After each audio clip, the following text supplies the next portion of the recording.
민트법 3개 남았는데요. 집합건물법은 문제풀이가 살 겁니다. 쳐다도 보지 마세요. 그때까지. 가등기 담보 등에 관한 법률하고 부동산 실권이자 명의 등에 관한 법률 2개 하겠습니다. 자, 가등기 담보법하고 부동산 실명법은 이번 순환에 이렇게 제일 그냥 자세하게 딱 한 번 보고 끝낼 겁니다. 흐름만 생각하시면 돼요. 흐름만. 자, 먼저 가등기 담보 등의 법률을 왜 만들었는지 생각을 하면 재정 목적, 이게 어디에 적용되는지까지, 적용 범위, 적용 요건까지 알 수 있게 됩니다. 자, 가등기 담보 등의 법률을 왜 만들었을까? 값이 101호가 있어요. 3억짜리예요. 을로부터 1억을 빌려요. 그럼 우리 보통 금융기관 같은 경우에는 저당권이나 근저당권을 설정한다 그랬죠. 그렇죠? 근데 일반 사람들은 잘 안 해요, 이거를. 하는 경우도 있지만 저당권이나 근저당권은 갑이 돈을 갚지 못하면 경매를 넣어야 돼요. 근데 경매 절차도 시간도 오래 걸리고 경매 시장이 화랑이 아니면 몇 번 유찰되고 그러면 우리 채권을 다 회수 못하는 이런 경우도 생겨요. 그래서 돈을 빌려주면서 갑이 담보로 제공을 하되 뭐라고 약속을 하냐면 돈 못 갚으면 소유권을 옮겨주기로 약속을 해요. 소유권 이전을 약속을 해요. 그래서 실제 갑이 돈을 못 갚게 되면 을이 101호 소유권을 가져가요. 근데 그걸로 끝이야. 차액을 청산을 안 해줘요. 을은 1억 빌려주고 3억짜리를 그냥 가져가요. 그러니까 을이 폭리를 취해왔어요. 폭리. 그렇겠죠? 돈을 갚아라 할 때 을은 잠수를 타버려요. 돈 안 받아. 갑이 1억 갚으려고 그래도 을은 잠수를 타버려. 그리고 나서 나중에 소유권을 그냥 가져가 버려. 더군다나 약속만 이렇게 하는 게 아니라 을의 이름으로 가등기나 소유권 등기까지 미리 해놔요. 가등기나 소유권 등기까지. 그랬다가 돈을 갚아야 될 날짜에 갑이 갚으려고 그래도 을은 잠수를 타버리고 그리고 본등기를 쳐가지고 소유권을 가져가고 나머지 차익은 청산을 하지 않고 그래서 사채업자가 폭리를 취하는 이런 경우가 굉장히 많았어요. 그런데 민법에서는 이런 약정을 무효로 만들어놨어요. 무효로. 이런 약속을. 근데 이런 약속을 무효로 만들어놨다 하더라도 이런 짓거리를 계속해요. 그리고 당사자가 분쟁이 생겨가지고 갑이 소유권을 되찾아와야 되는데 못 찾아와요. 방법이 없었어요. 그래서 가등기 담보법을 만들어서 이렇게 당사자들이 하고 있더란 말이지. 그럼 이 경우에 갑을 보호하는 방법이 뭐가 있을까? 하나가 있겠죠. 차액을 돌려주란 말이지, 갑한테. 네? 정상적으로 처리하란 말이지. 그런 취지에서 만들어진 게 가등기 담보 등에 관한 법률이에요. 금전 소비대차 계약과 맞물려서 다른 재산권을 이전하기로 하는 약정이 있는데 그 약정이 봤더니 을이 폭리를 취하더란 말이죠. 약정의 내용을 봤더니. 그걸 방지할 목적으로 만들어진 법이 뭐다? 가등기 담보 등에 관한 법률이에요. 그래서 가등기 담보권에 관한 법률이 어디에 적용이 되는가? 적용 요건 또는 적용 범위. 요게 시험에 나와요. 다음 중 가등기 담보 등에 관한 법률이 적용되는 경우 아닌 경우 이렇게. 자, 가등기 담보법이 적용이 되려면 지금 이 내용 첫 번째 요건이 뭐예요? 빌려준 돈이 있어야 돼요. 또는 준소비대차 채권이라고 같은 말이에요. 매매대금 채권 안 돼요. 물품 대금 채권 이런 거 안 돼요. 공사 대금 채권 이런 거 안 돼요. 빌려준 돈이 있어야 돼. 일단 채권자가. 채권자가 갖고 있는 돈이 뭐여야 된다고요? 빌려준 돈. 두 번째, 채무자와 채권자 사이에 돈을 못 갚으면 다른 재산권을 이전하는 약속을 해요. 즉 101호 소유권을 넘겨주기로 약속을 해요. 이거 해야 돼. 이게 대물 변제 예약이라고 불러요. 첫 번째 요건이고 두 번째 요건이에요. 세 번째 폭리 방지라 그랬죠. 그러니까 이 예약 당시의 목적물의 가액이 을이 빌려준 돈 원본과 이자의 합을 초과하고 있어야 돼요. 그래야 을이 폭리를 취하지. 만약에 을이 5억을 빌려줘. 3억짜리를 담보로 제공해서. 이거는 가등기 담보법을 적용할 필요가 없어요. 을이 폭리를 취할 여지가 없으니까. 이렇게 돼야 돼요. 네 번째로 채권자 을의 이름으로 이 목적물 부동산에 가등기가 되어 있거나 소유권 등기가 되어 있어야 돼요. 가등기가 되어 있는 걸 가등기 담보라 하고요. 소유권 등기가 되어 있는 걸 양도 담보라고 합니다. 이걸 뭐라 한다고요? 가등기 담보. 이걸 뭐라 한다고? 양도 담보. 가등기 담보권, 양도 담보권 이렇게 돼요. 그런데 가등기가 되어 있을 때는 괜찮은데 그나마 요게 되어 있을 때 또 문제가 생겨. 무슨 문제? 갑이 돈을 갚기 전에 을이 지 이름으로 소유권이 등기되어 있으니까 팔아먹어버려. 이때 산 사람은 선이라면 소유권을 취득한 자가 팔려고 법이에요. 그러니까 을이 만약에 소유권 등기, 즉 양도담보권을 갖고 있는 상태에서 선의의 병에게 팔아먹어버리면 나중에 갑은 돈을 갚더라도 등기를 되찾아올 수가 없게 됩니다. 그러니까 갑의 입장에서는 을의 요구대로 돈이 급하니까 을의 요구대로 소유권 등기는 넘겨주지만 불안해. 그래서 을에게 소유권 등기를 넘겨주되 갑의 이름으로 환매권 등기를 해놔요. 그랬다가 나중에 뭐 을이 팔아먹든 뭘 하든 갑은 돈을 갚으면서 환매권을 행사해서 등기를 되찾아오는 이런 경우도 만들어요. 요거를 매도담보라고 해요. 무슨 담보? 매도담보. 이 세 가지를 싸잡아서 비전형담보, 변칙담보 이렇게 불러요. 우리가 민법에서 봤던 유치권, 질권, 저당권 이런 것들이 전형담보고요. 이런 걸 비전형담보, 변칙담보 이렇게 부릅니다. 어쨌든 요걸 규제하기 위해서 요게 요건이에요. 소비대처 채권이 있을 것. 매매대금, 물품대금 채권 안 돼. 다른 제자권을 넘겨주기로 한 약정이 있어야 돼.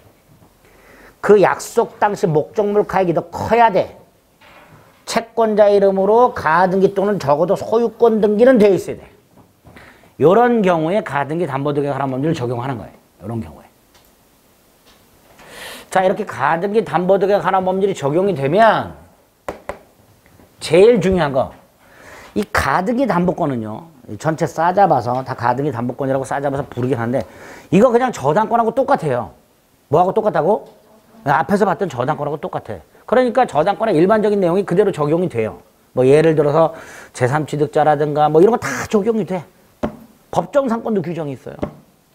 근데 어쨌든 뭐 나중에 목적물이 경매되면 얘는 수은에 따라 배당을 받고 배당받을 때도 360조가 적용돼서 연체자는 1년분만 받고 막 이렇게 돼요. 저당권하고 똑같은데 단 가등기 담보법에서는 요런 걸 하나 따라 만들어서 귀속 청산 절차라고. 갑이 나중에 돈을 갚지 않으면 을은 자신의 채권을 회수를 해야 되는데 그 회수하는 방법이 저당권자하고 똑같이 목적물을 경매해서 우선 변제 받아. 이건 당연해.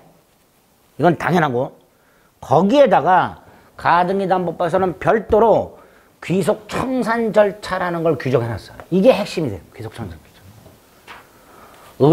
을이 1억을 회수하는 방법 2개. 101호를 경매 넣어서 우선 변제 받는 방법. 저당권자하고 똑같이. 또 하나가 귀속 청산 절차. 귀속 청산이라는 건 나중에 갑이 돈을 갚지 않으면 목적물 가액과 을이 채권액이 있겠지. 그 차익이 있을 거 아니에요. 여기서 어떻게 보면 2억. 그걸 갑에게 돌려주고 이걸 청산이라고 해요. 청산. 그리고 을이 소유권을 취득해. 즉 청산 절차를 거쳐서 을에게 소유권이 귀속. 요거를 귀속 청산이라고 부릅니다.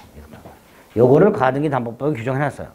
그런데 가등기담보법 이렇게 귀속청산 절차를 두어놨더니 요따오 짓거리 하는 놈들이 있어요. 을이 소유권을 취득하진 않고요. 을이 이걸 팔아. 그럼 대금이 있겠지. 그걸로 청산하는 요런 놈들이 생겼어.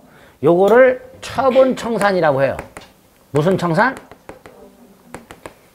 이거는 절대로 허용하지 않았습니다. 처분청산은. 가등기담보법은 처분청산이라는 건 없고요. 귀속청산만 인정해요. 저 처분청산을 인정해버리면요. 을이라는 놈이 헐값에 팔아먹어버려요. 지 채권만 회수하려고. 그래서 처분청산을 허용하지 않고 뭐만 인정하고 있다? 귀속청산. 이 귀속청산 절차 이거를 물어봐요. 간단해요. 간단한테 뭐가 이렇게 기냐 이 자식아. 변제기가 도래했어요. 일단 변제기가 도래해야 돼. 그런데 갑이 돈을 갚지 않아. 그럼 을은 갑에게 야, 나 가등기 담보권을 실행하겠다 라고 반드시 실행 통지라는 걸 해야 돼요. 이거 누가 하는 거예요? 채권자가. 누구한테 해야 되냐? 채무자 등에게 해요. 이때 채무자 등이 뭐냐? 이렇게 생각하시면 돼요. 을이 귀속청산 절차를 거치면 소유권을 취득하죠. 그럼 소유권을 상실하는 사람이 있을 거 아니에요. 그 사람. 담보물이 채무자 소유라면 채무자. 저 101호가 갑이 아니라 부인 병 소유라면 물상보증인. 중간에 갑이 병한테 팔았어. 제3취득자. 셋이 있을 수 있죠. 네? 네. 채무자 등이 셋이야. 101호가 채무자 소유라면 그 사람. 채무자는 갑인데 101호가 부인 소유라면 물상보증인 부인. 채무자 또는 물상보증인이 중간에 팔아먹었어. 제3취득자. 즉 가등기 담보권자가 귀속청산 절차를 거쳐서 소유권을 취득하게 되면 반대로 소유권을 상실하게 되는 자 얘네들에게 실행을 통지하도록 하고 있어요. 그걸 싸잡아서 채무자 등 이렇게 불러요. 그러면 만약에 돈은 갑이 빌렸고 목적물은 병 소유, 부인 소유고 채무자 물상보증인 병이 중간에 팔았어. 정, 제3취득자. 세 사람이 존재하죠. 채무자, 물상보증인, 제3취득자. 전원에게 통지해라. 한 사람에다 누락하면 안 된다. 어쨌든 통지해라. 이게 실행통지예요. 자, 이 실행통지 변제기 후라면 아무 때나 할 수 있는 거고요. 통지 방법에는 아무런 제한이 없어요. 서면으로 해도 되고 구두로 해도 되고 문자로 해도 되고. 누구에게 한다고요? 채무자 등에게 해요. 세 사람이 모두 있다. 누락하면 안 돼. 전원에게. 그 다음에 뭘 통지하느냐? 청산금이라는 걸 통지해요. 뭘 통지한다고요? 청산금. 청산금이 뭐냐? 통지 당시 목적물의 평가액. 저 101호 가액에서 지가 받을 돈. 이걸 빼요. 목적물 평가액이 3억이야. 받을 돈이 1억이야. 그럼 이 3억에서 1억을 빼. 그럼 2억. 이게 청산금이 되는 거예요. 그런데 만약에 얘 앞에 선순위 권리자가 있어서 5천만 원짜리 선순위 저당권자가 있어서 그럼 그것도 빼. 선순위 권리자의 채권액도 빼요. 후순위 권리자 건 안 빼. 자기 거와 선순위 권리자 것만 빼는 거야. 그 말은 선순위 권리자에 대해서는 얘가 대신 갚는다 이런 뜻이에요. 을이 대신 갚는 거예요. 나중에. 어쨌든 청산금을 계산할 땐 평가액에서 자기 거 빼고 혹 선순위 권리자가 있으면 그놈 것도 빼고 요게 청산금이 돼요. 문제는 요거를 평가할 때 요거 평가할 때 감정평가사나 감정평가법인을 통해서 정당하게 평가해야 되느냐? 아니야. 주관적인 평가액이 돼요. 주관적으로 평가한다는 건 을 마음대로 평가한다는 거예요. 그래서 만약에 자기가 받을 게 1억이고 선순위 권리자가 5천이다. 그럼 평가액을 1억 5천으로 평가를 해, 지가. 그럼 청산금이 얼마예요? 빵원. 없지요? 없으면 없다는 뜻도 반드시 통지해야 돼. 이것도 통지해야 돼. 결국 우리 대법원에 할 때 요 청산금 평가액은 이걸 통지하는 것은 그 액수가 중요한 게 아니라 통지 자체가 중요한 거예요. 통지 자체가. 그 통지한 액수가 중요한 게 아니다. 그래서 주관적 평가액이어도 통제 효력이 있고, 그래서 평가액이 없다면, 청산금이 없다면 없다는 뜻도 반드시 통지하고, 거기에다가 의뢰인이 약간 모질이야. 목적물의 객관적 평가액이 3억인데 이게 모질이야. 5억으로 평가해서. 그럼 청산금이 크죠. 나중에 우리 내가 평가액을 잘못 평가했네. 자신이 통지한 청산금 액수. 채권자는 다툴 수 있다 없다? 없다. 없다. 채권자는 자신이 평가해서 통지한 청산금 액수가 과다하다고 해서 나중에 이게 너무 과다하다라고 다툴 수가 없도록 해놨습니다. 자, 실행 통지에서 기억할 거. 변제기 후람은 언제든지, 방법에는 분료식 제한 없음, 채무자 등에게 한 놈이라도 누락하면 안 돼. 그리고 내용은 청산금. 청산금은 목적물 평가액에서 채권을 뺀 거, 자기 거와 선순위 뺀 거. 이때의 평가액은 꼭 객관적 평가액일 필요 없고 주관적 평가액이어도 통제 효력이 있고, 청산금이 만약에 없다면 없다는 뜻도 반드시 통지하고, 마지막으로 채권자는, 을은 자기가 통지한 청산금 액수가 과다하다는 이유로 다툴 수 없다. 없다. 이렇게 씁니다. 이게 실행통지에서 기억하실 내용입니다. 두 번째, 이 통지가 채무자 등에게 도달했어. 2달을 기다려야 돼요. 이걸 청산기간이라고 해요. 채무자 등에게 청산금이 통지가 도달한 날로부터 2달을 기다려줘. 즉 2달 동안 채무자가 변제할 수 있는 기회를 주는 거예요. 2달 동안. 이때의 2달은 연장은 유효한데 단축은 무효예요. 왜? 단축하면 누구한테 불리해? 채무자한테. 채무자한테. 연장은 유리하죠. 그러니까 단축은 무효, 연장은 유효, 이렇게 됩니다. 또 요 2달 동안은 해서는 안 되는 게 2개가 있어. 해서는 안 되는 게. 요 2달 동안 을은 갑에게 청산금 지급하면 된다, 안 된다? 안 돼. 또 갑은 청산금에 대한 채권자죠. 갑은 을로부터 받을 돈이 있잖아. 그 갑이 그 청산금에 관한 권리를 타인에게 양도, 처분해서도 안 돼. 2달 동안 금지되는 게 2개. 청산기간 동안 을은 갑에게 청산금을 지급해서도 안 되고, 갑은 청산금의 권리를 처분해서도 안 돼. 왜냐? 이 후순위 권리자 때문에 그래요. 지금 이 목적물에 만약에 을보다 후순위 저당권자가 있어. 또는 을의 담보가등기가 설정된 다음에 이 101호를 임차한 임차인이 있어. 자, 후순위 저당권자가 5천만 원을 빌려줬어, 갑에게. 임차인이 5천만 원을 보증금으로 갑에게 준 게 있어. 그럼 이 후순위 권리자 병에 5천만 원과 임차인 보증금 5천만 원 회수해야 되잖아요. 어디서 회수해야 돼, 이 사람들은? 청산금에서 회수해야죠. 그죠?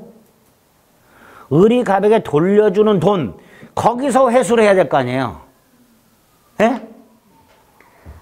아니. 얘가 귀속 청산 절차를 거쳐서 청산금을 지급하고 소유권을 취득했어. 그럼 이 저당권자나 얘는 다 소멸해요. 그럼 얘네들은요, 갑에게 빌려준 돈 보증금을 회수할 길이 없어. 그걸 어디서 회수해야 돼? 갑이 돌려받은 청산금에서 회수해야 돼요. 그렇잖아요. 근데 을이 후순위 권리자에게 아무 말을 안 하고 갑에게 청산금을 줘버려가지고 갑이 청산금을 회수해서 잠수 타버렸어. 그럼 저 후순위 권리자들은 어디 가서 돈을 돌려받냐, 어디 가서.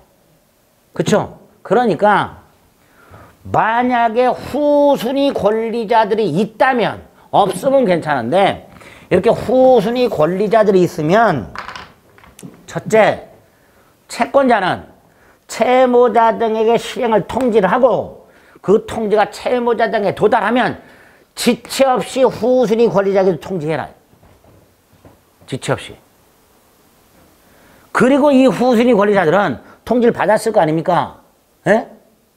통지 받았는데 그 안에 뭐가 들어있어? 청산금. 청산금이 만약에 을이 정상적으로 평가해서 2억이라고 통지를 했어. 그럼 후순위 권리자 병원, 갑이 2억 돌려받네? 내 거 5천 회수할 수 있겠네. 임차인도, 갑이 2억 돌려받네? 나 5천만 원 보증금 회수할 수 있겠네. 이렇게 생각하겠죠. 그러니까 그 둘은 기다렸다가 청산기한이 지난 후에 을이 갑에게 줘버리면 아까 말씀드린 갑을 잠수 탄다 그랬죠. 그러니까 얘네들은 다이렉트로 을에게 내놔 이렇게 되는 거예요. 청산금 2억의 범위 내에서 병원 5천만 원 주세요. 임차인도 저 5천만 원 보증금 돌려주세요. 이렇게 할 수 있도록 하는 거예요. 그래야 되겠죠. 갑에게 줘버리고 갑이 잠수 타면 안 되니까.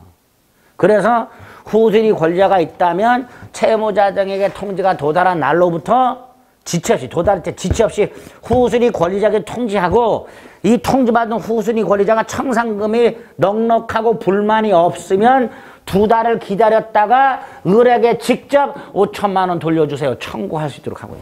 돌려받을 수 있어요. 을로부터. 그러니까 요 2달 동안 을은 갑에게 주면 돼야 안 돼요?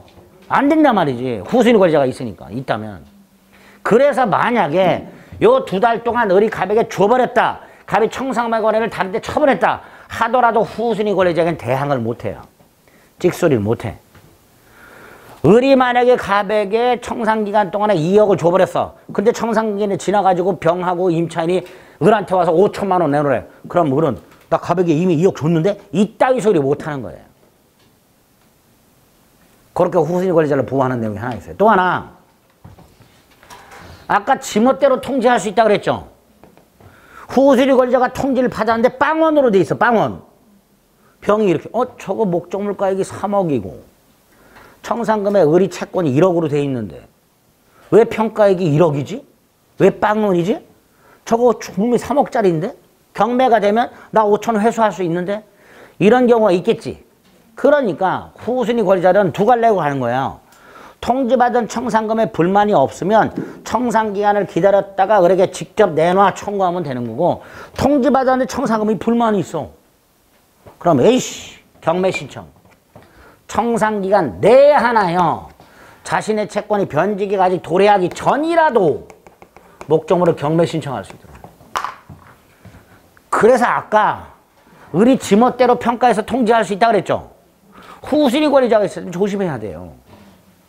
후순위 권리자들이 있을 때 함부로 지멋대로 평가했다가는 후순위 권리자들이 경매를 넣어버린단 말이에요. 그럼 물은 소유권 취득 못합니다. 저당권자하고 똑같이요. 순위 따라 배당받고 끝이야. 이런 식의 장치를 만들어놨어요. 자, 정리하면 을은 변제기 후 채무자 등의 실행을 통지하고 2달을 기다려라. 단 후순위 권리자가 있으면 걔네들한테 통지해라. 단 채무자 등에게 통지할 때 동시에 하는 게 아니라 채무자 등에게 통지가 도달한 후 지체 없이 후순위 권리자에게 통지하라. 이때 후순위 권리자들은 2갈 내에 통지받은 청산금에 불만이 있으면 청산기간 내에 아직 자신의 채권이 변지가 도래하지 않았어도 경매를 넣을 수 있고, 만약에 통지받은 청산금이 넉넉하다면, 불만이 없다면 청산기간에 경과할 때까지 기다렸다가 직접 을에게 자신 채권 변제를 청구할 수 있도록 이렇게 해놨습니다. 이게 귀속청산 절차에서 첫 번째 절차예요. 두 번째, 청산기간 2달을 기다렸는데 갑이 갚질 않아. 그러면 을은 청산기간이 경과한 후에 정당하게 평가된 청산금, 여기서 이 청산금은요, 지멋대로 평가한 청산금이 아니고요, 정당하게 평가된 청산금, 요거를 갑에게 지급을 하고 가등기 담보권자라면 본등기를 통하여, 양도담보권자나 매도담보권자라면 이미 소유권 등기가 돼 있죠. 그러면 본등기 따로 할 필요 없이 소유 소유권을 취득하게 됩니다. 이제 두 번째, 청산기간 경과 후에.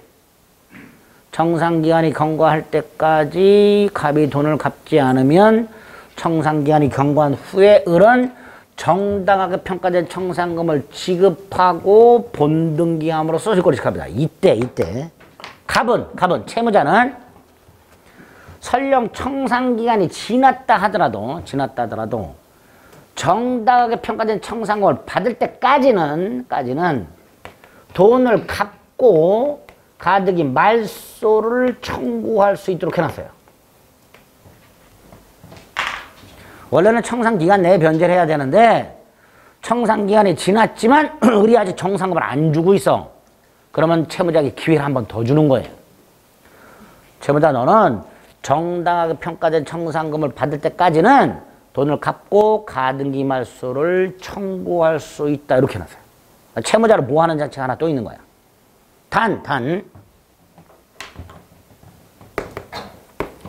변제기를 경과한 후 10년이 지났거나, 이 너무 심하죠. 10년 지났거나. 또는 목적물이 선의의 제3자에게 넘어갔을 때, 이미 이때는 어쩔 수 없어요. 이때는 돈 갚고 말소 청구 못합니다. 10년이 지나버렸다. 또는 선의 제3자가 소유권을 지켰다. 그때는 더 이상 너는 돈 갖고 말소 청구할 수 없다. 이렇게 됩니다. 또 하나, 채무자는 정당하게 평가된 청산금을 지급받는 것과 동시에 본등기 및 인도하라. 즉 동시 이행의 항변권을 규정하고 있습니다. 그러니까 갑의 입장에서는 을이 정당하게 평가된 청산금을 지급할 때까지는 본등기 못해줘. 목적물 인도 못해. 라고 동시 이행의 항변권 두 가지. 이렇게 두 가지 장치를 통해서 아까 자기 멋대로 평가해도 된다 그랬죠. 근데 뒤에서 이렇게 장치를 다 만들어 놓은 거예요. 통지는 네 멋대로 해. 괜찮아. 근데 너 나중에 소유권 취득하고 싶어? 그땐 정당한 걸 줘. 이렇게 채무자를 보호하는 장치를 뒤에 만들어 놨단 말이죠. 정리. 변제가 지났다 하더라도 정당하게 평가된 청산금을 지급받을 때까지 채무자는 돈을 갚고 말소 청구. 단 안 되는 거. 두 번째, 정당하게 평가된 청산금을 지급받는 것과 동시에 등기, 본등기 및 인도하라. 이렇게 함으로써 소유권을 취득하는 거예요. 이게 다야. 여기 귀속청산 절차 다야. 아무것도 아니죠? 네? 근데 여기 몇 가지. 우리 통지하지 않았어. 통지 안 했어. 통지를 안 하고 그냥 정당하게 평가된 청산금을 그 갑에게 줬어. 그랬더니 갑이 순순히 등기를 넘겨줬어. 이 등기 유효 무효. 유효 무효. 다시 한번 을이 갑에게 통지한 적이 없어. 그런데 을이 갑에게 정당한 청산금을 주고 갑도 스스로 등기를 넘겨줬어. 등기 유효 무효. 무효. 안 돼. 우리 대법원 반드시 거쳐라 이거야. 반드시 거쳐라 이거. 그래서 귀속청산 절차에서 핵심이 통지 플러스 청산계공. 이게 핵심이에요. 꼭 지켜야 돼. 그러니까 청산 절차를 거치지 않은 채 정당하게 평가된 청산금을 지급하고 설령 본등기를 했다 하더라도 그 본등기는 무효니까 그런 소유권을 취득할 수가 없다. 우리 대법원이 바라보고 있는 가장 핵심적인 절차, 통지 플러스 청산기간. 반드시 거쳐야 돼요. 두 번째, 거치지 않고 주고 본등기했어. 무효라 그랬죠. 그 다음에 통지하고 2달이 지났어. 그럼 무효로 바뀌어요 또. 다시 한번, 이걸 거치지 않고 청산금 주고 본등기를 했어. 무효라 그랬죠. 근데 그 상태에서 을이 깜빡했네. 통지하고 2달 지났어. 그럼 무효였던 등기가 뭘로 바뀐다? 유효로 바뀐다. 결국 미리든 나중이든 이건 꼭 거쳐라 이런 뜻이에요. 꼭 거쳐라. 이 두 번째. 세 번째. 아까 을이 빵원으로 평가해서 열받은 후순위 권리자가 경매를 신청하거나 또는 다른 채권자들이 경매를 신청해버렸어. 그럼 청산 절차는 어떻게 될까요? 스탑됩니다.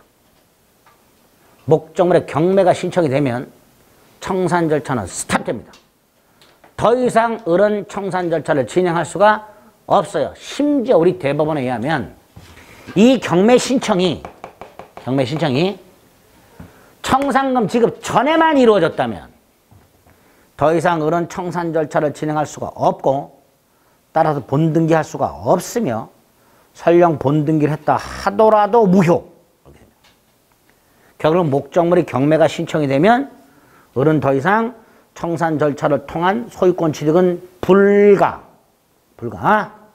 네 번째, 요 가등기가 되어 있는 목적물에 아까 가등기권자가 경매 신청할 수 있다 그랬죠? 그죠? 가등기권자가 경매를 신청하면 법원은 이거 담보가등기인지 금방 알아요. 담보가등기는 경매권이 있어. 그런데 우리가 물권법에서 봤던 청구권 순위 보전 가등기라는 게 있었죠. 기억나세요? 예? 아니 부동산 매수인이 가등기 해놨다가 나중에 본등기해서 소유권 취득하는 본등기 순위 소급법 효력은 본등기한테 기억나세요? 이 가등기하고요 이 담보가등기가 구별이 안 돼요. 원래 담보가등기를 등기할 때는 채권액도 등기하라고 되는데 안 해 사람들이. 그냥 2등기를 해버려요. 그러니까 어떤 목적물에 가등기가 되어 있을 때 이 가등기가 이건지 저건지가 불분명한 경우가 생겨요. 여기까지 됐죠? 근데 만약에 그 가등기권자가 경매를 넣으면 이놈은 담보가등기야. 청권순위 보전 가등기권자는 경매권이 없어요. 그러니까 가등기권자가 경매를 신청할 때는 별 문제가 없는데 가등기권자는 가만히 있는데 다른 사람이 경매를 넣었어. 그럼 경매법원은 이 가등기를 구별을 해야 돼요. 담보가등기인지 청권순위 보전 가등기인지. 왜? 담보가등기라고 하면 배당해 줘야 되잖아요. 그래 안 그래요? 아니야? 아니 여러분이 법원이야. 경매법원. 어떤 목적물이 경매가 딱 돌아서 등기부가 첨부돼서 근데 등기부를 했더니 가등기권자가 을이 딱 돼 있어. 얘 뭔지 알아야 되잖아. 얘가 담보가등기인지 청구권 순위 보전 가등기인지 구별해야 되잖아. 그렇죠? 그러니까 가등기가 되어 있는 목적물에 제3자가 경매를 신청하면 경매법원은 그 가등기를 구별해야 돼. 그래서 경매법원은 가등기권자에게 촉구를 하도록 하고 있어요. 최고하도록 하고 있어요. 뭐라고 최고하냐? 첫째, 네 가등기가 담보가등기라면 채권액을 신고해라. 신고하지 않으면 배당에서 제외된다. 반면에 네 가등기가 담보가등기가 아니라면 그 내용을 신고해라. 매수인인지 교환자인지 증여받은 건지 예약 완결권을 갖고 있는 건지 그 내용을 신고할 것을 최고 하도록 하고 있습니다. 그게 네 번째. 네? 그 정도 기억하시면 돼요. 가등기 담보에서 시험에 나올 만한 질문들이 그런 것들. 확인해 볼게요.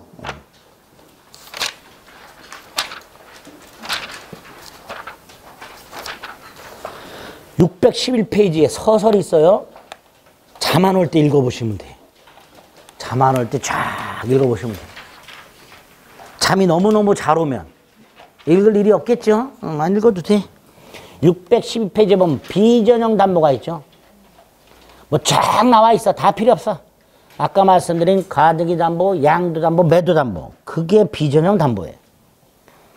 오른쪽에 재정 목적 있고 2번에 적용 범위가 있지요. 밑에 동그라미 1번, 동그라미 2번. 다음 페이지 동그라미 3번, 동그라미 4번.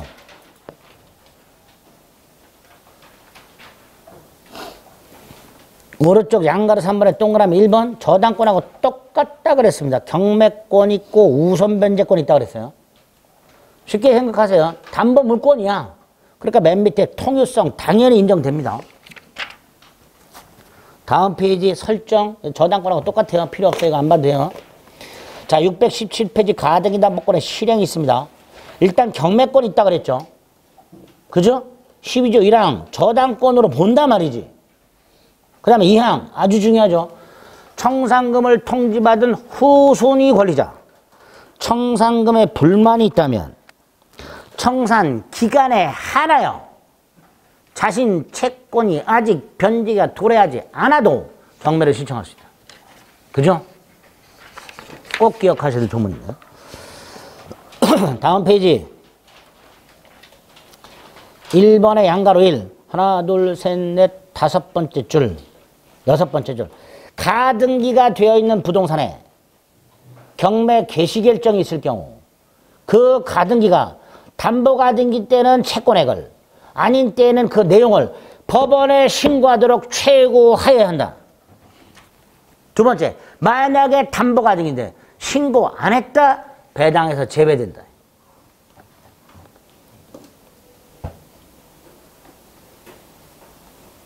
(2번) 권리취득위원 실행. 오른쪽 동그라미 2번 위에. 왼쪽 맨 밑에 판례 처분 청산은 인정 안 된다는 거. 오른쪽 동그라미 2번. 그게 기본 절차야. 그리고 세부사항이 2번에 실행 통지. 동그라미 1 기업 니은. 동그라미 2 기업 니은 디귿. 동그라미 3 후순위 권리자가 있으면 얘네들한테도 통지하라.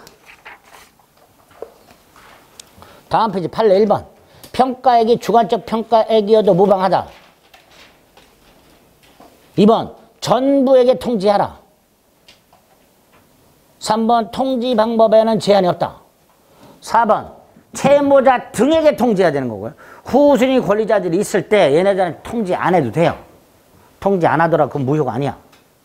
청산기간은요 채무자 등에 도달한 날로부터 기산하도록 되어 있어요. 후순위 권리자에게 도달한 날이 아니라.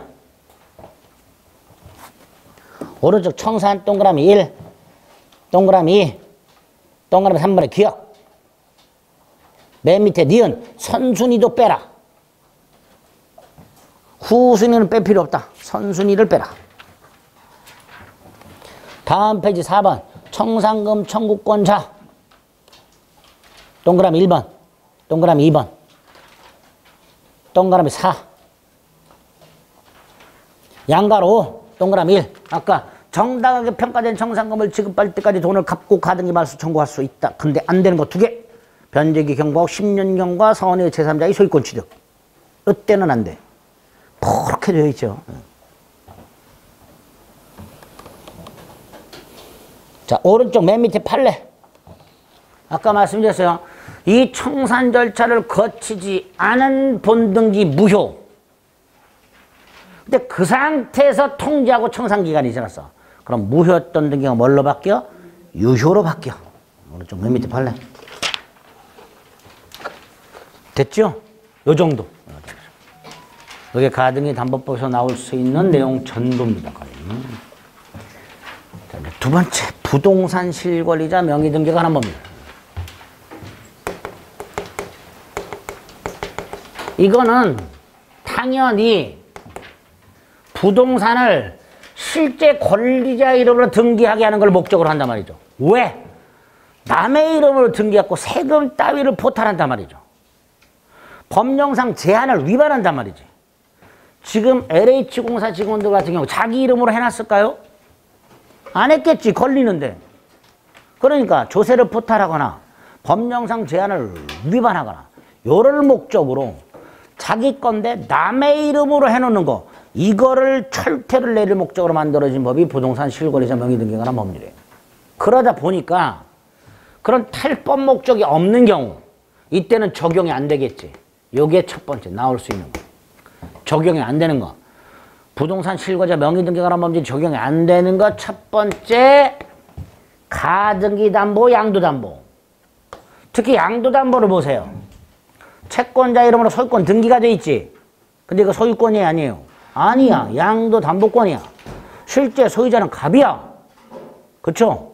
하지만 이거는 가등기 담보 등기가 한번 따로 있어. 그러니까 가등기 담보, 양도 담보는 굳이 적용할 필요가 없어. 즉 가등기 담보나 양도 담보는 부동산 실권리자 명의 등기에 관한 법률이 금지하고 있는 명의상 약정이 아니다. 이렇게 되는 거죠.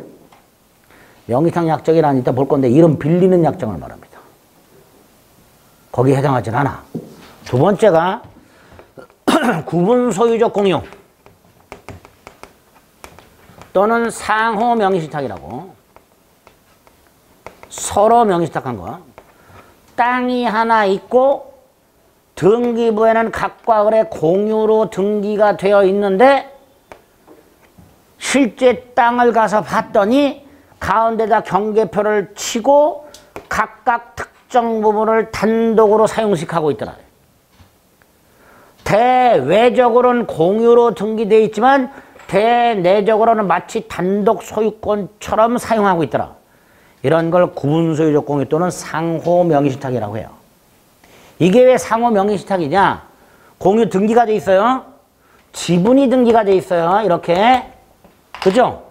등기부에 갑의 2분의 1, 을의 2분의 1 이렇게 등기가 돼 있을 거야. 이때 우리 지분은 공유물 전부에 효력이 미친다 그랬어요. 그러니까 갑의 2분의 1 지분 등기는 여기에도 효력이 미치고 여기에도 효력이 미치는 거예요. 마찬가지로 을의 2분의 1 지분도 여기에도 효력이 미치고 여기에도 효력이 미치는 거예요. 그런데 만약에 여기 땅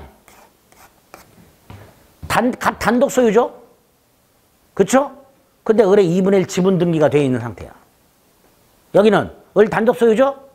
갑의 2분의 1 지분 등기가 되어 있는 상태예요. 결국 갑과 을은 서로 지분 등기 명의를 신탁한 거야. 그걸 상호 명의신탁이라고 해요. 이것도 적용을 안 해요. 이건 판례가 따로 있어. 이렇게 처리해라. 세 번째가 등기부에 아예 신탁법상 신탁 등기가 된 경우.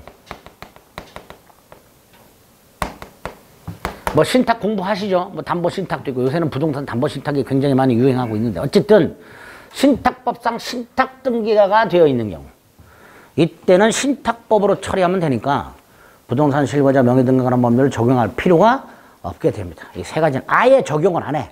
아예 적용을 안 한다는 건 이 세 놈은 부실법이 금지하는 명의상 약정이 아니다. 아니다. 그렇게 돼 있어요. 아니다. 두 번째로 제한적으로 적용되는 게 제한 적용. 요거는요. 탈법 목적이 있을 때만 적용이 돼요. 이 세 가지는 아예 적용이 안 되고요. 요거는 탈법 목적이 있을 때만 적용을 해요. 세 가지. 종중재산을 종원에게, 법률은 배우자 사이에, 종교단체 산하조직, 무슨 불교 신도회, 그 산하조직의 부동산을 종교단체 명의로 등기한 경우 이런 경우는 세금을 떼먹거나 강제집행, 경매를 피하거나 법의 제한을 회피할 목적, 탈법 목적이 있을 때만 적용. 제한 적용. 세 번째. 이렇게 적용이 안 되는 것들을 빼고 적용이 된다. 어디에? 부동산 명의신탁에. 부동산 명의신탁이라는 게 뭐냐? 이름 빌리는 약정을 말한다. 실제 권리자가 타인의 이름을 빌리고 실제 소유권은 자신이 갖고 있기로 하는 약정. 이걸 명의신탁 약정. 이름 빌리는 사람이 신탁자, 빌려주는 사람이 수탁자. 그래서 얘 이름으로 등기가 돼 있어. 마치 이 목적물이 을에게 변동이 된 것처럼 되어 있어요. 등기부상으로는. 그죠? 등기부상으로는 누구 이름으로 등기가 되어 있다고요? 소유자 을 이렇게. 그러니까 마치 소유권이 을에게 변동된 것처럼 등기가 되어 있어요. 이때 부동산 실거래자 명의 등기하는 법률이 적용이 되면 약정 무효, 등기 원칙 무효. 근데 여기 예외적으로 요 등기가 유효가 되는 경우가 있어요. 예외적으로. 또 하나. 을이 지 이름으로 소유권 등기가 되어 있는 걸 기회로 정에게 팔아먹었어. 얘 소유권 취득하냐? 그렇다. 선악골문하고 소유권 취득. 요게 부동산 실거래자 명의등기에 관한 법률의 가장 기본적인 효과예요. 딱 요거 규정이에요. 다른 거 없어요. 부동산 실명법 보면요. 이게 다야. 이게 다야. 그 외에는 무슨 뭐 과징금, 이행강제금 이런 거 벌칙 규정이 나와요. 이게 핵심이에요. 어느 누구도 자기 부동산을 타인의 이름으로 등기해서는 안 된다. 이게 대명제로 딱 규정이 돼 있어요. 누구든지 남의 이름으로 등기하면 안 된다. 만약에 했니? 약정 무효, 등기 무효. 하지만 제3자는 선악불문하고 소유권 취득. 이게 대원칙. 이거를 두 가지 유형의 명의신탁에 적용을 해요. 원래 세 가지인데 세 가지 중에 하나는 이거죠. 이자간 명의신탁이라고. 이건 뭐 별로 의미가 없고요. 나머지 두 개, 그 중에 하나가 삼자간 등기명의신탁이라고 중간생략청이 있어. 중간생략청. 자, 중간생략청 명의신탁은 신탁자 갑과 수탁자 을 사이에 일단 이름 빌리는 약정이 있고 그 다음에 신탁자가 매매계약을 해요. 예컨대 101호. 신탁자가 매수인. 얘가 매도인. 그리고 신탁자는 매도인한테 부탁을 해서 등기가 막바로 이렇게 넘어가요. 등기가. 요거 삼자간 등기 명의신탁 또는 중간생략청 명의신탁. 갑을 생략했다 이런 뜻이에요. 그럼 잘 생각하세요. 신탁자는 지 이름으로 소유권 등기한 적이 있다 없다? 없다. 없다. 등기는 병에서 직접 을에게 넘어갑니다. 자, 이때 명의상 약정은 당연히 무효. 수탁자 등기도 당연히 무효. 을에게 넘어간 등기가 무효니까 소유권은 누구한테 있어? 소유권 누구한테 있어요?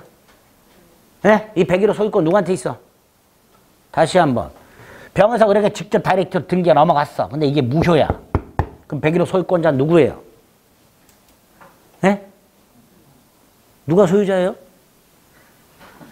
아니 을은 아닐 거 아니야. 그쵸? 아, 이 등기가 무효라니까. 그럼 이 101호 소유자가 누구야? 을은 아니었겠지. 그럼 지금 확률이 반반이야. 소유자가 갑이에요, 병이에요? 병이지. 왜? 아, 갑은 등기한 적이 없다니까. 갑은 매매했잖아요. 등기해야 소유권 취득한다고 돼 있잖아. 186조에서. 등기 안 했잖아요. 소유권자 누구예요? 얘야, 얘가 소유권을 갖고 있는 거예요. 소유권은 여전히 매도인한테 있다. 자, 소유권자는 매도인이고 무효 등기가 있으니까 당연히 말소 등기, 청구 또는 등기법에서 우리 봤던 거 진정, 명의, 회복을 위한 이전, 등기, 청구할 수 있다. 그죠? 당연한 거예요. 두 번째, 이 매매는 유효일까요? 무효일까요? 이거는 유효지. 이거 금지하는 법 없죠? 매매 금지하는 법은 없지. 그러니까 유효해. 이게 유효하다는 것은 갑은 여전히 병에게 뭐 할 수 있다? 이전, 등기, 청구할 수 있다. 예? 갑이 병한테 가서 야 등기 달라 그러면 병은 야 네가 자식아 지난번에 을한테 넘겨줘라 해서 을한테 넘겨줬잖아. 못해. 넘겨줘야 돼. 병은 을한테 야 말소해. 그래서 말소시킨 다음에 갑에게 등기를 넘겨줘야 돼요. 예? 둘 사이의 매매는 어떻다고요? 유효. 그러니까 갑은 병을 상대로 뭐 할 수 있다? 이전, 등기, 청구할 수 있다. 그래서 갑은 병을 대신하여 을등기 말소를 청구할 수 있다. 이렇게 연결이 돼요. 을등기 말소를 청구할 수 있다. 예? 갑이 병에게 이전 등기를 청구했더니 병이 아직 을에게 등기가 있대. 그래서 갑은 잽싸게 을한테 가서 얌마 너 빨리 등기 말소해. 라고 할 수 있다고 그러죠. 병의 권리를 대신 행사했다. 여기서 갑이 을에게 직접 이전 등기 청구할 수 있을까요? 없을까요? 갑이 을에게. 없지 이거는. 왜? 갑과 을 사이에는 무효인 명의상 약정만 있을 뿐이에요. 그러니까 갑이 을에게 직접 이전 등기를 청구할 수는 없어요. 그런데 을이 그냥 스스로 넘겨주네 등기를. 그럼 실권리자 이름으로 등기됐죠. 유효. 갑이 을에게 다이렉트로 이전 등기를 청구할 수는 없지만 을이 갑에게 직접 등기를 넘겨주면 그 등기는 유효하단 말이에요. 마지막으로 을이 소유권자로 등기된 상태에서 정한테 팔아먹어서 얘는 어떻게 된다고? 선악불물하고 소유권을 취득해요. 얘는. 그럼 병이 소유권을 상실했지. 그죠? 그러니까 을이 정한테 팔아먹는 건 하지 말자. 표정 보니까. 그냥 얘는 선악불만 소유권 취득해. 불법행위 손해배상까지 나오는데 필요. 이렇게. 여기 기본. 삼자가 명의시다. 하나 남았어. 이제 하나 남았어. 다 끝나가. 계약명의신탁. 이게 제일 많이 나와요. 이거 아까 유치권에서 살짝 봤었죠? 그거 이해해야 돼. 곡소리 내지 마시고. 계약명의신탁. 신탁자가 수탁자와 명의신탁 약정을 하고 이걸로 끝나질 않아. 돈을 줘. 돈. 매수자금. 그리고 얘는 뒤에 숨어있어. 병풍 뒤에. 얘가 매수인으로서 병소유 101호를 사가지고 을의 이름으로 등기했어. 이렇게. 즉 실제 매수인은 숨어있고 만약에 이 상황에서 을이 병과 갑을 위한 것임을 표시해버리면 일단 대리가 되는 거고. 그쵸? 그게 아니고 갑은 숨어있고 을이 내가 매수인이다 해서 계약을 하는 매도인이죠. 무효. 이게 무효인데 돈 준 게 있죠? 부당이득 반환 청구했어요. 부동산 명의신탁은 반사회질서행위는 아니에요. 부동산 실명법이라는 강행 규정을 위반했을 뿐 반사회질서행위는 아니니까 갑이 을과 무효인 명의상 약정에 기초하여 준 돈은 불법 원인급여가 아니어서 갑은 부당이득 반환 청구할 수 있다. 이렇게 됩니다. 있다. 네? 있다. 두 번째요. 매매하고 등기. 요게 무효인 경우가 있고 유효인 경우가 있다. 그 유무효를 매도인 병의 선악 갖고 구별한다. 매도인 병이 갑을 사에 명창약정이 있다는 사실을 알았냐 몰랐냐. 그래서 소유권자도 달라진다. 병이냐 을이냐 이렇게. 참 악의라면 등기 무효, 매매 무효, 소유자는 병. 따라서 말소 청구, 대금 반환 청구 이렇게 되죠. 갑은 을을 대위하여 대금 반환 청구 이렇게 되죠. 네? 단 그 상태에서 서로 모여가지고 등기는 이렇게 넘겨주기를 하되 대금은 반환하지 않기로 합의. 그러면 무효 행위의 추인처럼 처리를 해요. 판례가. 그래서 갑등기는 유효. 아니야. 그냥 그거 생각하지 말고요. 그냥 병이 악의라면 을병매매 무효고 소유권은 누구한테 있다? 병에게 있다. 반면에 병이 모르고 있다 이런 사실은. 그러면 등기 유효, 매매 유효, 소유자는 을. 특히요 마지막 거 조심하세요. 자 여기서 이제 유치권이 나오는 거예요. 요 상황에서 갑이 101호에 살고 있어. 점유. 자 그런데 요 부동산 실거래자 명의등기에 관한 법률 같은 것들을 모르는 사람들, 법을 공부해 본 적이 없는 사람들 갑과 을을 생각해 봅니다. 갑이 이렇게 돈 주고 야 네 이름으로 사? 네 이름으로 해놔. 내 거야? 이랬을 때 갑과 을은 진짜 갑소유라고 생각하죠. 세금도 누가 내요? 세금 누가 내요? 갑이 내잖아. 그래 안 그래요? 민법이라는 법을 공부한 적이 없는 분들, 부동산 실거래자 명의등기에 관한 법률이라는 걸 모르는 분들은, 알더라도 이 계약 명의시작 관계, 법률 관계를 모르는 사람들은 요 갑과 을, 갑 내 거라고 생각해요. 그죠? 을도 자기 거라고 생각을 안 해요. 그 세금을 갑이 낸다니까. 그렇잖아요. 근데 이 두 사람이 민법을 공부했어. 그럼 을은 무슨 생각이 들어?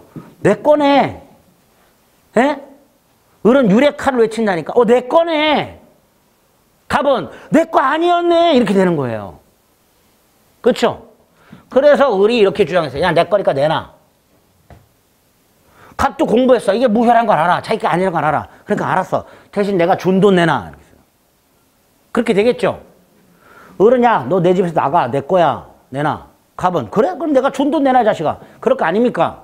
이때 얘가 안 줬어. 얘가 유치할 수 있냐는 문제가 생기는 거야. 안 된다, 유치권. 이거 대금 준 거지 않냐?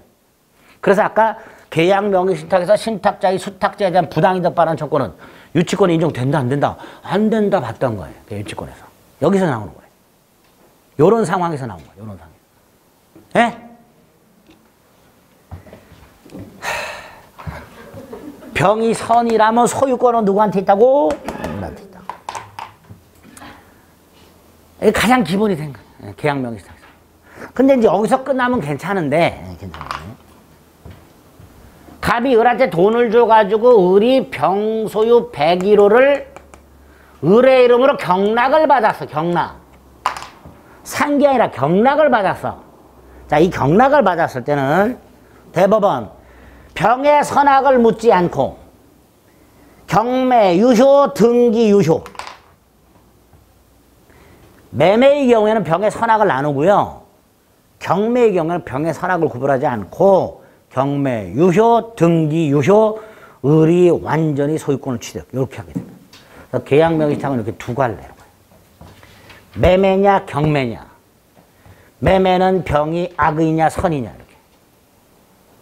그래서 부동산 실권리자 명의 등가란 법률에 문제가 나오면 거의 90% 사례가 나오고요. 그 사례가 이거 아니면 이거예요. 그러니까 나중에 문제 풀이할 때 문제를 이건지 먼저 빨리 확인하는 거예요. 뭘 갖고 구별하는 거예요? 매수인이 누구냐? 신탁자가 매수인이냐, 수탁자가 매수인이냐. 이거 먼저 구별하고. 두 번째, 계약명의 신탁이라면 병의 선악 구별하고. 그죠? 경매는 따로. 이렇게 해서 문제를 풀어주시면 됩니다. 아시겠죠? 네. 책은 보지도 마세요.